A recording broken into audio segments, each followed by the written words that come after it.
Welcome to another edition of Tame the Flame. My name is Stebbin Horn. I'm the founder and inventor of the Kudu Grill, and we're here to teach you how to cook over open fire. Maybe you've got that New Year's resolution underway and you want to cook healthy, you want to eat healthy, and this is an episode around just doing something nice and simple that's really flavorful, super easy, and very healthy. So today we're going to do a number of things. One, we're going to do a little appetizer with some prosciutto, some asparagus, and some Havarti cheese. It's a super easy appetizer. You can make a lot of these, grill them, doesn't take any time, get them out to your guests and they'll love them. It's super healthy, a lot of flavor. And then we're gonna do a spatchcock chicken. So basically we're gonna grill a whole chicken. It's a great way to cook a whole chicken much faster and much more even, along with doing some sauteed okra all at once, doing that all over the kudu at the same time, and having a nice healthy meal. So let's jump right in with the appetizer. So all we have here is sliced prosciutto. You can either have this prosciutto sliced at your market, and if you do, you want it kind of translucent, not paper thin because it'll fall apart, but most of the time in most grocery stores you'll find sliced prosciutto, and that's real easy to go with. When it comes to the asparagus, don't get the big asparagus, get some that are kind of medium stalks, because you're going to wrap these up like you see here, and you want them to cook and be al dente. If you've got the really thick ones, they're just too crunchy and they don't feel like they've been cooked at all. So, and then you usually get a block of Havarti cheese. Just slice it in sizes like this, and then simply you just take it and roll it up. You know, it takes about 10 minutes to get these set up. And then we're just going to throw those on the grill, let those cook. It'll, you know, get the grill nice and seasoned as well, so that when that chicken goes on there, it won't get too sticky, and you can throw that on there. Simply with the okra, we've just washed the okra, and then we've put in some olive oil and some salt and pepper. That's really all you need. And if you cook these right, you don't overcook them. They're fabulous. People love eating okra. It's not something that really, frankly, is eaten enough, and that's a lot of fun. And now let's jump into the spatchcock. Obviously, with chicken or any meat, we're going to use a thermometer to make sure that we've cooked this to the right temperature. But to spatchcock a chicken, essentially this is a way to flatten out the entire bird. And it starts by cutting out the backbone. So what you do basically is you find the backbone of the bird, and you're going to cut right alongside the backbone. And you can, it's an easy cut. There's not much there. You know, some people use a knife. I prefer just to use some kitchen shears. And we're going to do that here on one side, and then we're going to switch and do it just on the other side here. You'll remove this. You can use this for make a chicken stock or whatever, or you can obviously just discard it. Now, if you notice here, if I try to lay this chicken flat, it's not wanting to do so. And the reason is because there's a piece of cartilage right here that you still have to cut, and it's right here in the center. So you just want to take a knife and you just want to cut through that just enough to allow you to have access to that sternum.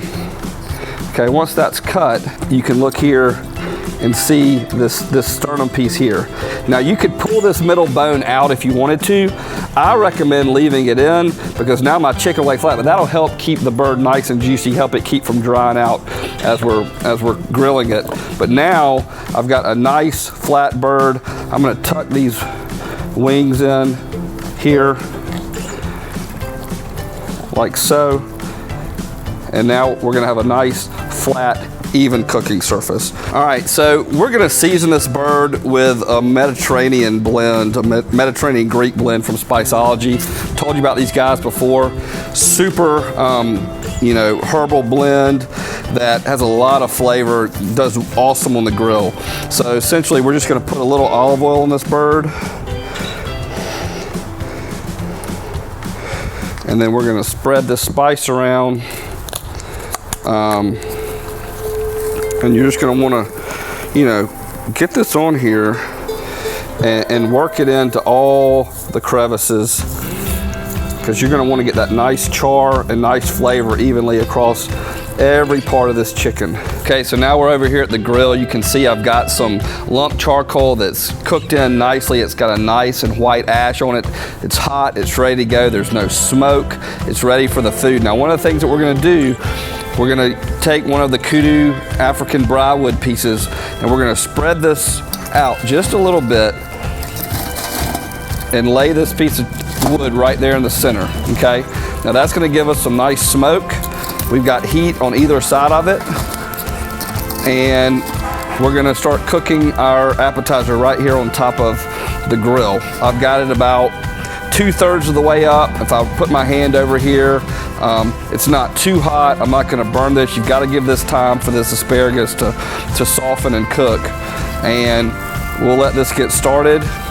It'll be cooked open. We're not gonna put a lid on this. Now you can see from the kudu, I'll take care of it. This grill's been out here for a year, and I constantly, either before or after cooking, I'm putting a little bit of cooking oil, a little olive oil in here.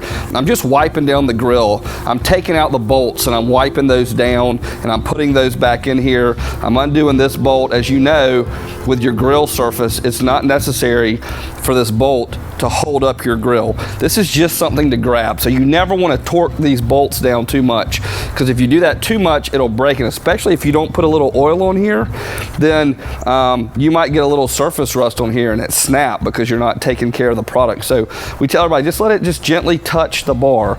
That way you have this movement this way, but it's not going to go up or down. And we're going to lower this just a little bit to here, and we're going to start letting this cook. And you're just going to want the cheese to melt on the inside. You're going to want to get a nice al dente flavor with your asparagus, and we're going to let these cook and we'll turn them and we'll go from there.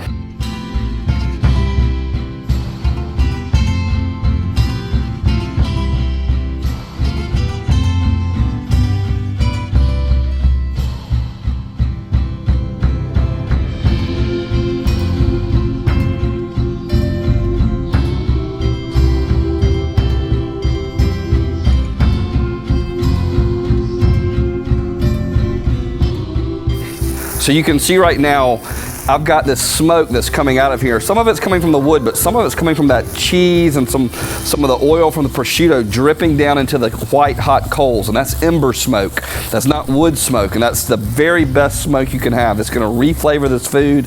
It's gonna be absolutely delicious. They're really about ready to go. You don't wanna cook them for too short, and you don't want them to cook them for too long. I mean, I'm not, you know, this is nice and cooked in. The cheese is melted. The asparagus has just started to wilt, so it's really a good indicator. Now it's time to pull these off the flame. We'll put these here.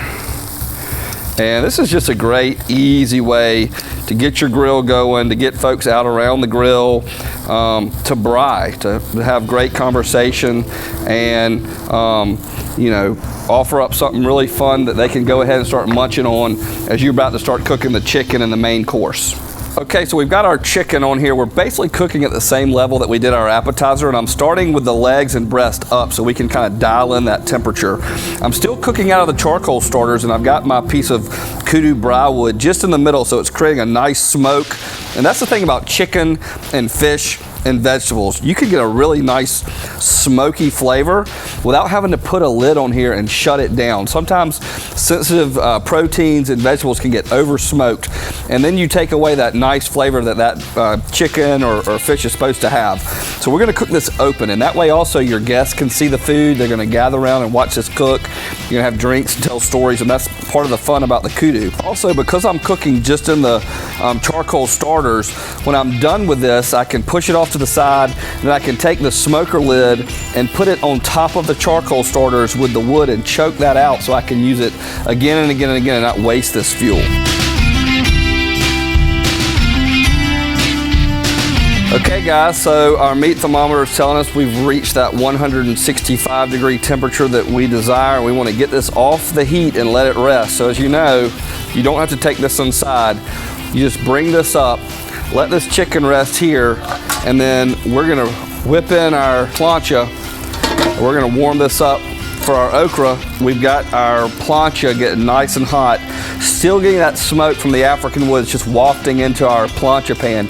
Meanwhile, we're getting a little bit of drip into the plancha pan from the chicken. It's gonna be this amazing flavor that's going into this okra. And it's just sitting up here and resting. So let's go ahead and just get this on here. We're gonna saute these until they're al dente. And you don't wanna cook these too long. Well, this will get nice and hot, get a nice little char on them, and the vegetables are gonna pick up this smokiness. It's gonna get into the vegetables. The chicken's gonna drip in there, and this is just gonna be a really beautiful way to cook out with friends, cook a whole chicken and vegetable, and have a great time over the open fire.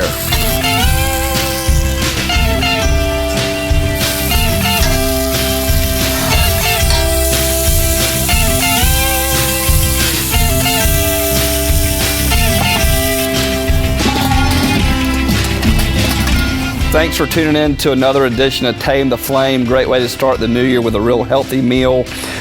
We got finished with our okra and we just brought it right in and set it down. Make sure you don't overcook this okra. It can easily be overdone. You want it al dente. Had an awesome appetizer with asparagus and Havarti wrapped prosciutto. And then we've got a whole chicken that we spatchcock. So a really healthy meal. It's a lot of fun. The best thing is it's foolproof because you're on the Kudu.